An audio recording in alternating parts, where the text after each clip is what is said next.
안녕하세요. 적폐와 미래다 비하인드 TV입니다. 오늘은 좀 현실적인 얘기를 해보려고 합니다. 대부분은 집에 대한 생각이 어떨까 궁금했거든요. 그래서 좀 주변에 물어봤어요. 너는 집을 사고 싶냐 아니냐부터 해서 어디 살고 싶고 어떤 집을 꿈꾸냐, 그래서 어떤 준비를 하고 있냐까지. 일단 이런 궁궐 같은 집을 원하는 그런 사람도 있고, 현실적인 로망에 가까운 이런 타운하우스를 원하는 사람도 있더라고요. 반면에 대부분은 이러한 그냥 일반 아파트를 꿈꾸는데, 이러한 썩은 아파트도 하나 갖고 있는 게 좀 사실은 쉽지는 않죠. 보편적인 평균치를 따졌을 때 집을 사고 싶지 않은 사람은 없었어요. 더 떨어질 거라 생각해서 난 사지 않는다는 일부 수요를 제외하고는 내 집 하나 갖고 싶다라는 생각이 대부분입니다. 돈이 없어서 그렇지 그 시기가 빠르면 빠를수록 좋다라는 공통점도 있고, 현재 시세에 대한 좀 감각이 사실 좀 많이 떨어집니다. 그리고 평범한 직장인이 월급을 모아서 서울 아파트를 사는 건 현실적으로 좀 불가능하다라고 인지를 하고 있고요. 그냥 마음 편하게 그냥 포기했다는 수요도 좀 꽤나 존재했어요. 서울 아파트를 가지고 있는 사람은 애초에 고소득자이거나 집에 부자에서 물려받은 거다. 그래서 나와는 상관없으니 전세나 계속 살련다 그냥. 금수저 좋겠다 이 새끼들아. 여기서 그 새끼 생케입니다. 생일 케이크, 생일 케이크. 오해 마세요. 생일이면 좋잖아요, 기분. 아무튼 그래서 그런 평범한 사람들에게 드리고 싶은 이야기를 좀 시작해보려고 해요. 일단은 불인이들도 알고는 있어요. 왜 그런지 멋지게 설명을 못해도 내 집 마련은 빠르면 빠를수록 좋다라는 건 동물적으로 직감하고 있어요. 그 논리는 이거 하나면 좀 충분히 설명이 될 것 같습니다. 일부 폭락이들이 서울 아파트 값은 앞으로도 우상을 할까 일단 소리 짓거리는데, 이건 나중에 팩트로 좀 뭉개버릴 거고요. 최근 3년간 그 여러분들의 소득이랑 집값이 어떻게 더 올랐느냐 나타나는 지표입니다. 파란 게 그 급여, 흔히들 연봉으로 이해하시면 되고요. 빨간 게 집값입니다. 최근 서울이 집값이 폭등해서 그렇지 떨어질 수도 있잖아 이러한 얘기를 하는데 국회하지 마세요. 중요한 포인트는 그런 추세가 아니라 그 차이입니다. 여러분이 이렇게 보시는 것처럼 이런 차이가 발생을 좀 하죠. 연봉을 얼마를 받든 간에 항상 월급은 부족한 게 사실일 겁니다. 만족감은 상대적이니까요. 그런 쥐꼬리 월급도 계속 오르긴 오르죠. 국가 경제가 발전하면서 물가가 오른 만큼 GDP도 오르는데 니들 월급은 안 오르겠어요? 당장 내일부터 월급 50만 원 깎는다 그러면 머리부터 깎고 투쟁할 거면서요. 근데 집값은 안 오르겠어요? 그럼 말이 안 되죠. 근데 월급보다 더 빨리 올라요. 이렇게 격차가 발생을 합니다. 옆에 앉아있는 똥멍청이 차장도 서울에 아파트 하나쯤 갖고 있어요. 그때는 그게 쉽게 가능했던 시기입니다. 왜냐면 남들 다 사니까요. 따라 샀거든요. 그냥 멍청하지만 지 먹을 거면 안 뺏기는 그런 꼰대들 있잖아요. 하지만 지금 세대는 그것만 있어갖고는 안 돼요. 빨리 지를 수 있는 안목과 결단이 필요하다는 겁니다. 10년, 20년 후 여러분도 똥멍청이 차장 부장이 되겠지만 서울에 집 있는 꼰대가 되어야 되지 않겠어요? 꼰대는 지금 못 가진 인턴 경험, 토익 점수, 자격증 같은 거 있는 밀레니엄 세대 아닙니까? 제가 저번 시간에 이러한 퍼센티지에 속지 말라라고 말씀을 드렸던 거 기억을 하실 거예요. 전체적인 이러한 격차가 계속적으로 벌어지면 볼륨은 커지기 때문에 그 말씀을 드리는 겁니다. 중위값이란 게 있어요. 중앙 가격이라고도 하고, 주택 가격을 1등부터 꼴등까지 순서대로 줄을 세웁니다. 근데 그 중에 딱 중간이 중위값인데, 2018년 9월 기준으로 약 8억 3천 정도 돼요. 이게 최고점인지 아닌지는 몰라요, 사실은. 별로 중요한 포인트는 아니고요. 어쨌든 간에 올해 2월에 나온 수치가 7억 8천 정도로 조금 떨어졌고, 현재 4월 기준도 좀 비슷할 거예요. 결론적으로 서울의 딱 중간, 평균은 아닙니다. 평균은 또 높아요. 그런 서울 아파트 살려면은 7억 8천이 있어야 된다는 얘기예요. 어떤 아파트들이 서울에 7억 8천 정도 될까? 같이 한번 보실게요. 일단은 어디 볼까요? 불인이를 좋아하는 마영성 중에 마포 한번 가보시죠. 여기 더 많은 것 같으니까. 결론적으로 요런 집들이 지금 7억 8천 정도에 살 수 있다라는 얘기인데, 마포역, 여기 초역세권은 하나, 오벨리스크 7억 5천 정도로 시작하네요. 근데 주상복합이니까 또 불인이들 또 주상복합 싫어하잖아요. 뭐 요런데 뭐 마포, 보성 뭐 크게 눈에 띄는 데는 없는 것 같은데 현대 홈타운 정도 좀 많이 들어보셨죠?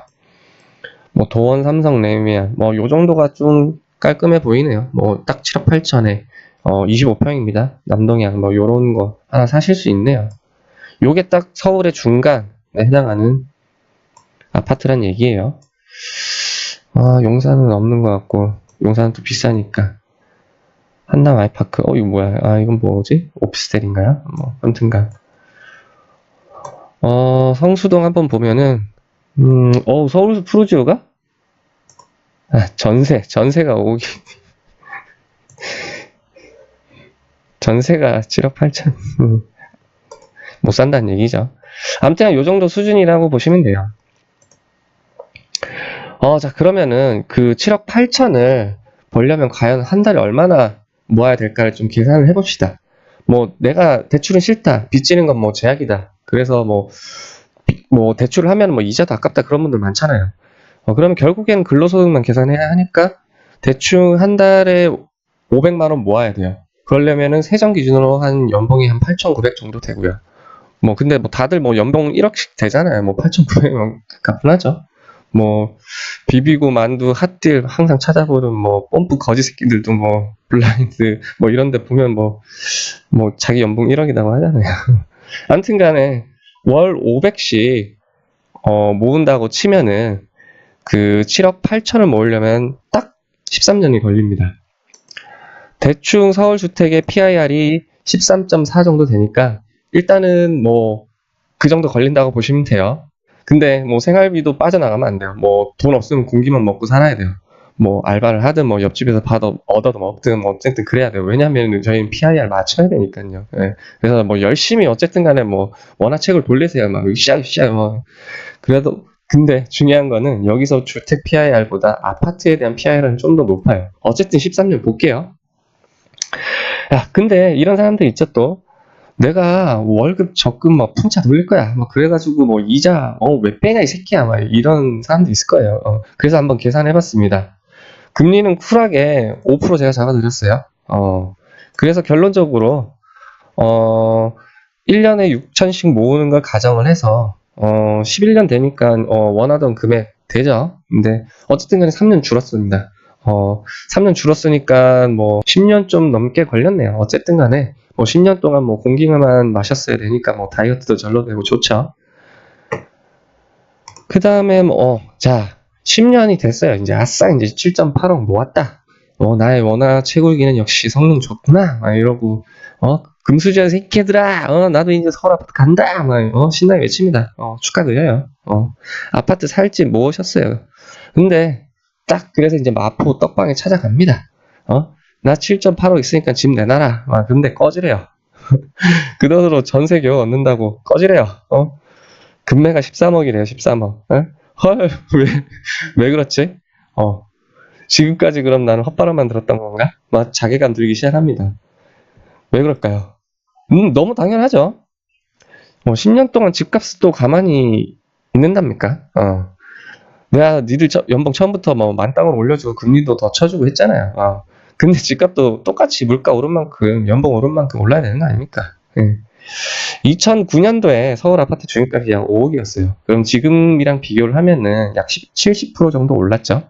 그러면은 똑같이 1.7배 오른다는 가정하면은 약 13.3억이 나옵니다. 열심히 10년 후에 7억 8천 모아봐야 집 못 산다는 얘기예요. 13억 3천이 필요하다는 얘기입니다.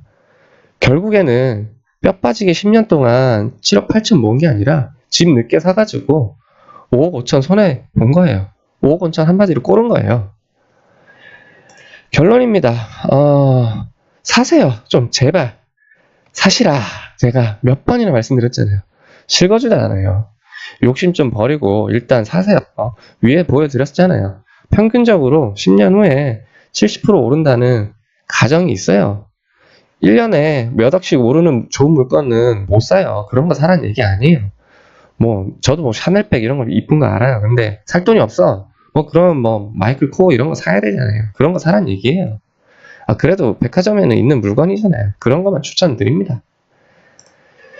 그리고 좀 쫄지 좀 말고 눈을 강조드렸잖아요. 뭐 IMF가 와도 서울 아무리 썩 달이 아파트라고 해도 15% 20% 떨어졌다고요. 이건 맥스로 잡았을 때 기준이에요. 그 정도 안 떨어졌어요. 그것도 일시적으로 떨어졌고요. 그리고 실거주랑 또 그게 무슨 상관이에요. 냅두면 다시 오르는데. 만약에 뭐 폭락한다고 생각 들고 정말 뭐 그 믿음이 깨지지 않는다라고 생각하시면은 제발 그 아파트 공매도 상품 하나 만들어서 풋에 인생 좀 걸어주세요. 제발. 증권사랑 좀 쇼부를 봐주세요. 저는 반대로 그러면은 콜에다 걸게. 그리고 뭐 시장 분석하고 뭐 정책 대비한다고 다 좋아요. 근데 여러분이 원하는 그런 최저점 매수할 기회는 절대 안 옵니다. 본인한테는. 여러분은 신의 손이 아니기 때문이에요. 만약에 그런 능력이 애초에 있었다면은 이미 적폐이고 건물 올렸겠어요. 제발 이제는 똥선임을 좀 인정을 하고 타이밍 잡을 생각하지 마세요. 적당한 금액대, 원하는 물건 항상 분석하고 시세 흐름 파악하고 있다가 딱 내가 원하는 어느 매물대에 들어온다 그럼 바로 질러야 됩니다. 아파트를 또 살려고 마음 먹었으면 좀 욕심을 버리셔야 돼요. 세상에 완벽한 아파트는 없습니다. 팩폭 하나 날려드리자면은 조품하라고 막 우스갯소리 날리지만 뭐 신길 뉴타운, 뭐 구디 이런데 집 살 돈 없으면서 같이 웃기만 하면 안 됩니다. 역세권 좋은 건 누구나 다 알죠. 근데 비싸요. 뭐 그럴 때는 업무 중심지 기준에서 두세 개 역 더 가는 곳 노리는 겁니다. 처음 집을 구입하시는 분들이니까요. 그러면은 호가가 1억씩 뭐 훅 떨어져요. 뭐 지하철역에서 내려갖고 5분 걷는 것보다는 그냥 새역 그냥 편하게 지하철 타고 가는 게 낫지 않나요? 물론 이제 그러한 새 정거장 정도 뒤에 초역세권일 기준입니다. 그런 곳은 훌륭합니다. 배우 입지는 또 사실 답이 정해져 있어요. 2030 서울생활계획 보시면 됩니다. 거기에 다 나와 있으니까 엉뚱한 책 돈 주고 사지 마시고 정답 보세요 그냥. 집은 또 돈이 있어야 살 수 있죠. 그러려면 또 최소 자금이 필요합니다. 뭐 어떤 방법도 다 동원하세요. 뭐 다만 뭐 너무 리스크가 크면 안 되겠지만 그렇다고 너무 안정적인 투자는 수익이 없어요. 뭐 남들 다 아는 공식대로 살면은 그냥 평범하게 똑같이 됩니다.